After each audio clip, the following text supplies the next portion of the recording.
चलो ठीक है दोस्त, कल मिलते हैं। मम्मी मम्मी क्या हुआ? मुझे भूख लगी है। तो पहले हाथ धो के आओ फिर खाना खाना। नहीं मम्मी मुझे मन नहीं यार, मुझे यही खाया जाता है। ठीक है मम्मी, तुम ले लो। हम यही खाना रख के जा रहे हैं, अच्छे से हाथ धो देना फिर खाना खाना। ठीक है मम्मी। अब तो मम्मी चली गई, ऐसे ही खा लेता हूँ। दोस्त चलो बाहर घूमना जाए।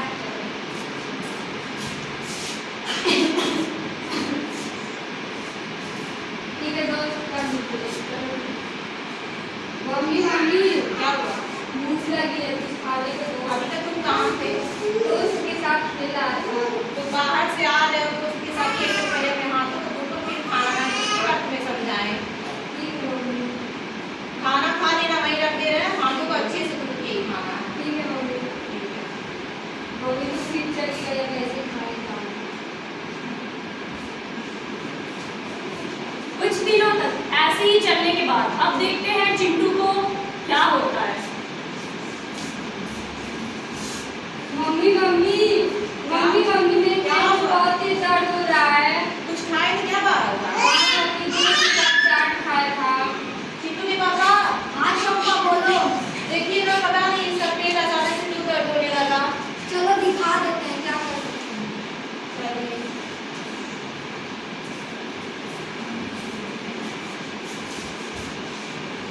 डॉक्टर जी बोलिए। चिंटू का पेट अचानक से दर्द होने लगा है। थोड़ा इधर आइए बेटा। कहाँ दर्द हो रहा है? यहाँ नीचे। अरे तुम दवाइयाँ लिख के दे रहा हूँ, एक हफ्ते बाद दिखाइएगा, सही नहीं होगा तो तुम टेस्ट शुरू करवाना पड़ेगा।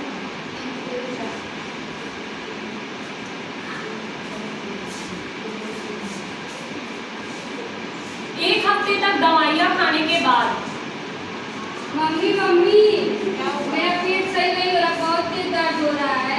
दवा तो टाइम से खा रहे थे, फिर क्यों नहीं ऐसे हो रहा है? पता नहीं कि बहुत तेज दर्द हो रहा है। देखिए चिंटू के पापा, फिर इसका पेट अचानक से दर्द होने लगा। तुम अच्छे से दवा खिला रही थी ना? हम टाइम से दे रहे थे इसे दवा। चलो दिखा देते हैं, लगता है दिक्कत बढ़ गई है।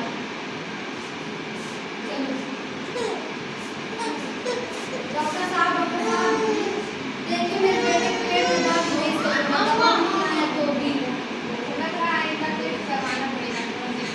आप करवा दीजिए, समझा क्या लग रहा है इनका पेट ब्लड टेस्ट और अल्ट्रासाउंड करवा कर लाइएगा। आप अपने बच्चे को शाम तक दिखा दीजिएगा। चलिए चलिए आप टेस्ट करिए।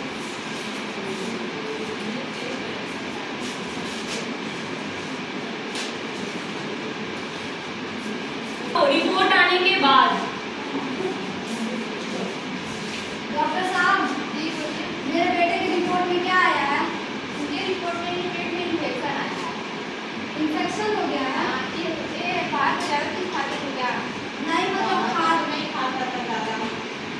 खाना वाना खाते थे तो हाथ धोते थे। खाना रख के जाते थे, बार बार बोलते थे हाथ धुल के ही खाना। कोई पता नहीं बोलता नहीं बोलता तो मम्मी बोलती है। बेटा आप लोग दूध खाना खाते थे कि नहीं, सच बताना। नहीं डॉक्टर साहब बात नहीं हो रही। लग रहा है संक्रमण तुम्हारे हाथों के जरिए पेट में पहुंच गया है, इसलिए इन्फेक्शन हो गया है। डॉक्टर साहब डॉक्टर बोले हैंड वॉशिंग क्या होता है?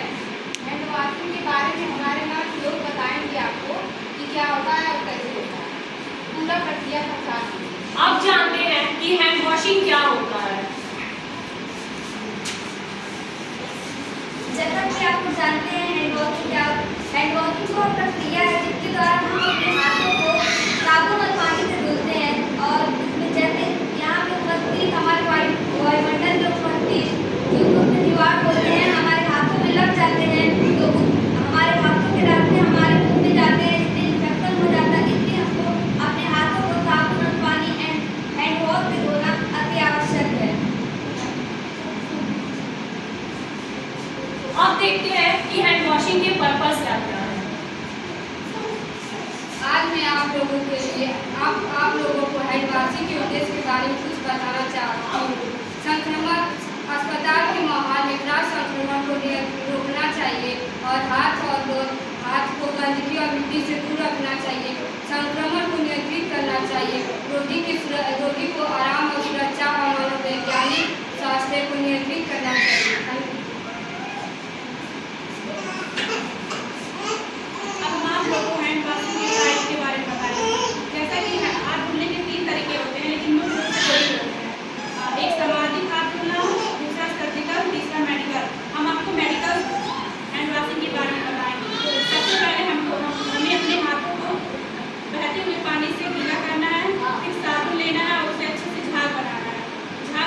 हैंड वॉशिंग के बारे में बताना चाहती हूँ।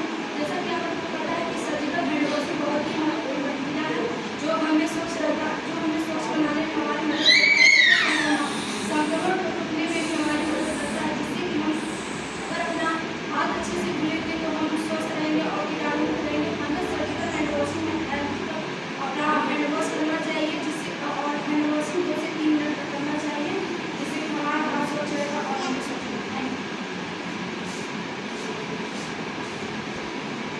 अब जानते हैं कि हमें कब कब हैंड वॉशिंग करनी चाहिए जिससे हम संक्रमण को रोक सके।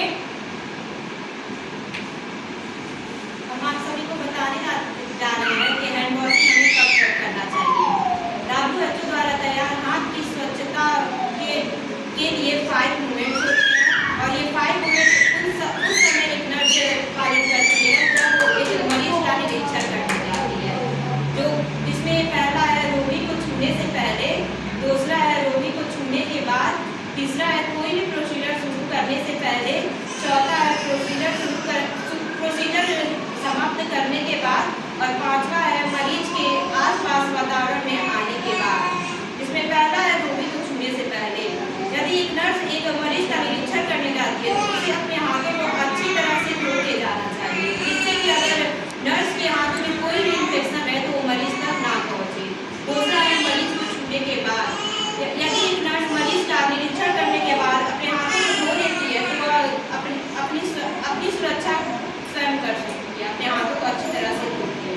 और तीसरा है कोई भी प्रोसीजर शुरू करने से पहले जब नर्स एक मरीज का निरीक्षण करने जाती है तो अपने हाथों को अच्छी तरह से धो लेती है, जिससे कि अगर नर्स के हाथ में कोई भी इन्फेक्शन रहे तो जो मरीज के घाव होते हैं उनके संपर्क में आके वो इन्फेक्शन मरीज के अंदर ना प्रवेश कर पाए।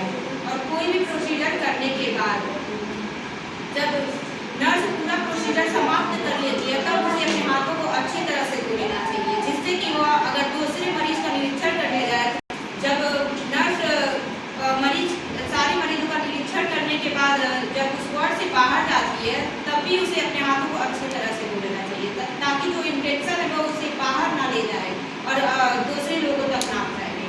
धन्यवाद। अभी तक आपने देखा कि हैंड वॉशिंग क्या होता है, उसके टाइप्स क्या होते हैं, उसके पर्पस क्या होते हैं और कौन कौन से 5 मूवमेंट्स हैं हैंड वॉशिंग के। अब आप देखेंगे कि हैंड वॉशिंग से पहले हमें क्या क्या कर लेना चाहिए, तब हैंड वॉशिंग करना चाहिए। आज मैं आप लोग को बताने जा रही हूँ कि हाथ धोने से पहले क्या क्या कर लेना चाहिए।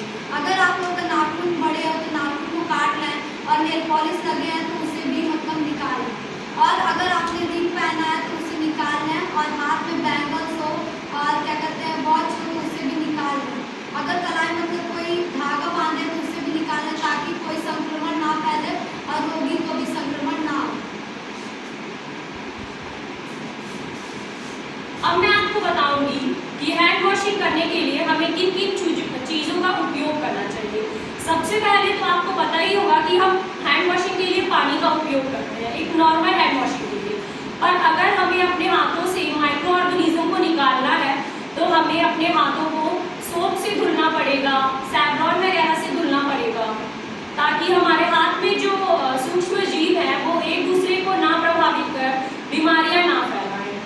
वैसा अब मैं आपको ये बताना चाहूँगी कि हमारे देश में बीमारियों को रोकने के लिए और हैंड वॉशिंग को बढ़ावा देने के लिए 15 अक्टूबर 2018 को हैंड वॉशिंग डे को इंट्रोड्यूस किया था।